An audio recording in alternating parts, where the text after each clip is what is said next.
Hello, and welcome to GatherVerse News Unscripted, where we bring you humanity-centered tech journalism.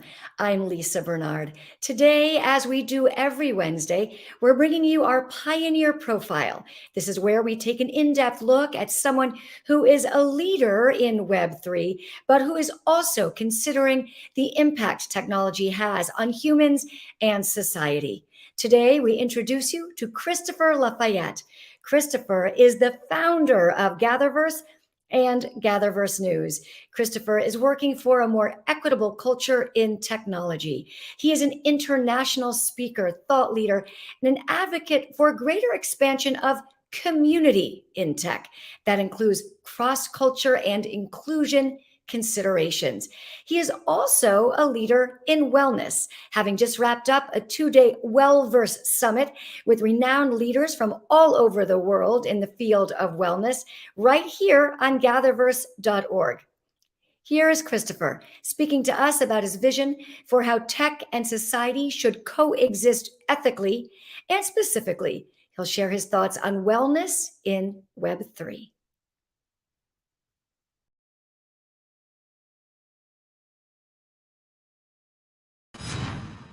I'm speaking to Christopher Lafayette for GatherVerse News. Christopher is the founder of GatherVerse and GatherVerse News. He is an emergent technologist who works in AR, VR, AI, medtech, education, Web3, and the metaverse. And he is also a humanitarian who cares deeply about the impact technology and emerging technology have on people. We'll speak to him about wellness in particular in just a minute. But first, Christopher, please tell me what led you to create GatherVerse and what is its mission? Well, first of all, thank you, Lisa. I'm certainly happy to sit and have the opportunity to express where we find ourselves today when it comes to, I think, the accelerated rise of emerging technologies. And these technologies aren't new. They've either been envisioned or have been scaling within what we call the eco-habitat for so long.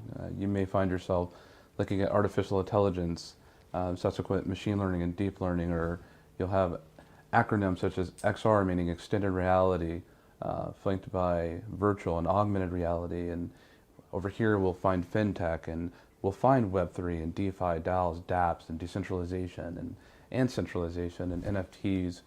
And these technologies are not only scaling, but they're at the intersection of pairing and merging together. On a amorphous scale, we don't completely know what these technologies will render out to, and we start to look at technological convergence. But expressly to your question, when I began to understand that we've gone from an ideated phase to hardware to software, the next natural progression of ideation, hardware and software is humanity, for whom we have been ideating, building hardware and software for in the first place. And so I found it prudent to meet at the doorstep of emerging technologies such as the metaverse and artificial intelligence to say we really need to now align focus with humanity first standards in dealing with accessibility and education, equality, community development, safety, privacy, wellness, ethics, and how those narratives take precedent first and establish so that we can have a more clear and present runway so that everyone can be able to enjoy and benefit, and at the same time create a sustainable, habitable world that can go forward together when we see these technologies being consumed. Are the major developers of emerging technology like Google, Apple, OpenAI thinking about these concerns, thinking about humanity first, or do you think they are putting profits ahead of people? I think the big platforms and big large companies for some time have been figuring out the puzzle and the mystery towards developing good products. And their time has been consumed with that, going back to first principles of design aesthetics and brand, and thinking about how to build and what feels right in terms of hardware, what wears right, in terms of getting it to the place where we have gone in this application evolution, if you will. It's interesting that we look in the 90s, and the 90s, we commonly refer to as the information age. Well, what happened when a group of technologists and people in general got hold of this information that we had readily available that we never had before, prior to? Well, innovation spawned from this information, and it led us into the bubble. And in this time of the bubble in 2000, we began to build technology using really industrial age principles, but that didn't work. But then as we moved forward and headed to the Great Recession, if you will, we were met in in September of 2007. That's when the iPhone came out. And then we began to see further down the road, Android, and we went into this renaissance of application development. And we began to see come to market democratized tools that were available for all different types of people to hack and make and build and code and design. And that's exactly what's happened, and it's led us to where we're at now, which is accelerated fashion and development of technology itself. And so it leads to the question, what happens when the technology becomes more advanced than the technologist? Right. So, and that gets us to wellness. Sure. And the impact of all of this tech, and especially now emerging tech, on people. What is being threatened? What are you concerned about when it comes to wellness with people? And that's a great question, Lisa, that with the accelerant development in fashion and introduction to these emerging technologies to market that are moving at such a rapid clip, we also know that that leads to disruption.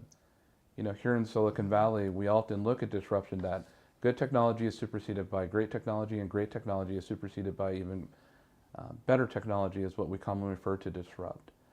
But the greatest disruptor contemporary of our time, in some fashion, has been COVID-19. We've become more virtual in the past 39 months than we had the past 39 years. And so we've looked at product delivery teams working from their living rooms, and remote distributed workforces are still on a hybrid phase position. And some people now, in tens of thousands of jobs, are being dismissed. And these aren't necessarily fringe positions that we're looking at. We're looking at the workforce that are operating and building and developing technologies that are so relevant to what's being consumed from public, private sector, and general consumers. And what do they do once they are dismissed? It's not an easy fix just to go back to school and learn a new trade, because there's no trade to learn. And so we start to think about occupational wellness, we start thinking about financial wellness, and when we look at what we're looking at with the avid rise here of artificial intelligence and generative pre-trained transformers and large language foundational models being introduced to society as they are, which in a lot of ways I am a fan of, but we still have to be mindful that through this disruption, there is going to be large job displacement. And I'm not prepared to officially say that AI is completely going to take someone's job, but I do believe that AI is not going to replace you, but someone that knows how to use AI will. And so there's a learning phase that needs to come with this, and it creates great pressure ecologically within the human ecosystem of people that develop and work. And let's talk about wellness in terms of mental wellness as well as physical wellness, because there is concern for that, certainly. What regulations or laws or systems do you think we should have in place to think ahead as technologies emerge to consider wellness? And is there a realistic pathway to have some of these producers, creators, stick to a set of standards? Sure. I think if we're capable of being able to hack the human brain and create neural networks that's patterned after the brain, not to be more advanced in the human brain, but patterned after that, if we're able to see some of the innovations that we've seen of late, then I believe that we're able and capable to hack wellness itself. I do not believe that there are good, well-met standards that are delivered and deliverable towards the applications that we use today, except for the practitioners that we know of and the people that are practicing, whether it's Eastern, Western, or other different types of modalities of learning wellness practices. I do believe that we're heading into a place where, being that communication is in such an accelerant fashion, that we will discover more ways on how to approach wellness and then develop based on that. But I think in order to do that, because this lends to a good question, that the more information that we know and understand about the human psyche and the human condition when it comes to mental wellness and mental illness, because it's a rampant plague that not only plagues here in the United States, but all throughout the world. It's transcontinental. The more human intelligentsia that we have to be able to better understand what we're confronted with, the more we're able to build and innovate based on this information, and to be able to equip those that are able and capable and really have a desire to be able to tackle and confront this plague of the wellness. And also there are many opportunities, I'm sure you would agree, with virtual reality, augmented reality, with medicine, with treatments. Speak about some of the wonderful developments in healthcare. Sure.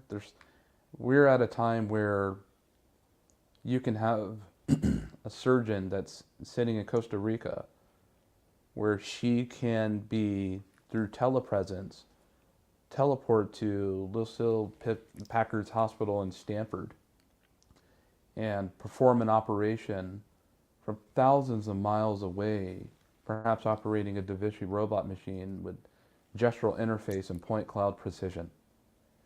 And when we think about the breakthrough technologies that we're looking at when it comes to virtual reality, mixed reality, augmented reality, we're using virtual reality, and practitioners are using virtual reality as an empathy engine. To have not just to look at a patient to better understand what it is that he or she may be experiencing with whatever type of disease or ailment that they find themselves with. We're looking at pain reduction therapy treatment, that in some studies we're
percent reduction in pain in burn victims when it comes to using augmented and virtual reality as a supplement as opposed to using traditional medicines. And so when we look at these breakthroughs, whether it's on the surgical theater, digital cadaver development training, situational awareness, the capability with immersive technologies when it comes to wellness and advancing the training for our practitioners of the world is now becoming, in some places and spaces, mandated and necessary for hospitals, for those that are coming in that are whether general practitioners or specialists. There seems like such an urgency and new tech being released every day, this urgency to protect children, to ensure mental health is considered, to ensure interactions are safe. Is it possible to get ahead of it? I feel in some ways it is, if we have a better understanding of the technology that's at hand. And this what leads back to the question, what happens when the technology becomes more advanced than technologists? It's because technology has an incredible and clever way of evolving and adapting. It moves in increments, shifts, and leaps. We take an increment, maybe it's an iOS update. an iPhone or an Android update, and we think about a shift, maybe it's a new hardware or software that's come out, or a new desktop, laptop, a tablet, perhaps even HMD, which we call a head-mounted display that you wear on your head when you're using devices like mixed reality and virtual reality, Lisa. But then we have a leap, and those don't come too often. The internet, the cloud, Web 1, Web 2, Web 3, the metaverse, artificial intelligence, and not just simple AI, but subsequent the possibility that we may now be looking at potentially AGI, artificial general intelligence. Some believe that superintelligence is far away, and I too believe that. But we're seeing these things come into the ecosystem of consumption. And so might we be able to use these tools as fast as they are coming out? We need to find a way to be able to fast, and even more fast, to be able to commandeer this type of technology so it doesn't get ahead of us. But if we are able to catch up to what some in the sports industry say, I need to catch up to game speed, then we're able to wield and control these tools to be able to help service humankind. And that's why we say our focal point is always humanity first when we are developing and innovating and releasing into the world. It's the right focus. Thank you. Thank you so much, Christopher, for talking with us today.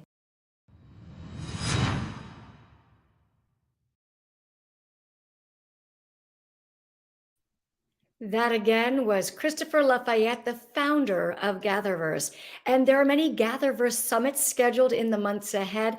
Topics include ethics, immersive intelligence, fashion, art, athletics, and virtual worlds. Go to gatherverse.org to learn more. And while you're there, drop us a comment. If there's a story you'd like us to explore for GatherVerse News, please let us know. We'd like to build our reporting based on what you'd like to see. Tomorrow, I will be here again, and joining me will be Jessica Murray. She is the CEO and co-founder of Wicked Saints Studio. Jessica is an international peace builder turned game designer. She trained young people all over the world in storytelling and activism. She believes the best way to empower an entire generation is through XR and gameplay. Please join me here tomorrow at the same time for my interview with Jessica Murray. And that's it for today. Thanks for joining me. Have a great day.